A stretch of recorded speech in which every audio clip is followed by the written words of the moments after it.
ridici mâna pentru a mângâia, deschizi gura doar pentru a țipa. Lași urme de durere și rușine, cândva am fost la fel de prost ca tine. Nu ridici mâna pentru a mângâia, deschizi gura doar pentru a țipa. Lași urme de durere și rușine, cândva am fost la fel de prost ca tine. Dimineața v-ați așezat la masă, dar copiii tăi se uită în pământ la ei în casă. Sunt speriați, liniștea e apăsătoare, se aud doar două linguri ce amestecă în pahare. Și n-au curaj să-și privească mama, au văzut deja la baie când încerca să ascundă rana. Că ai venit târziu aseară, mor de bea, dintr-o dată când mâncai te-ai oprit și ai turbat. Ai aruncat cu telefonul în perete, farfuria a zburat pe biciclete.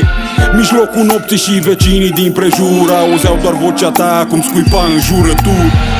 Ai urlat la ea că totul a fost prea sărat, fără să știi că ăia mici stăteau ascuns sub pat și se țineau de mână în timp ce tu în dormitor o loveai cu palma pe femeia vieții lor.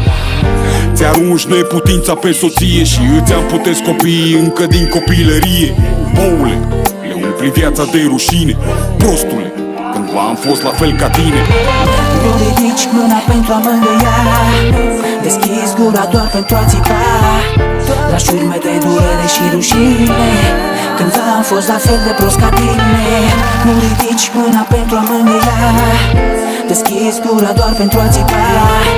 Lași urme de durere și rușine, cândva am fost la fel de prost ca tine. Ție-ți place când plouă, dar nu observi că plouă. Acum cu lacrimi peste tine când îi rupi inima în două, când o față se simte de parcă are cu capul, când faci pe dracu, țipi la ea ca disperatul. E fără tine cu tine, tu dai în ea fără rost, pentru că zice ce simte, o arzi mai mult decât prost. Pentru că vede ce faci și cum o minți în draci, și cum nu-ți pasă că vede că ești la alta între craci. Măcar de-ai ști să vorbești, dar tu iarăși o lovești. să arăți că-ți pasă de casă, iar fi de ajuns te gândești. E fără tine de mult, pare că s-a obișnuit, aproape că își dorește azi să nu te fi iubit. Și ai să mor dacă ai să o pierzi, nici măcar nu crezi că la anii pe care i-ai ești prea prost să știi că pierzi. Sunt mai mic decât tine, dar mi-amintește de mine. Nu de mult să zic eram și eu la fel de prost ca tine. Nu ridici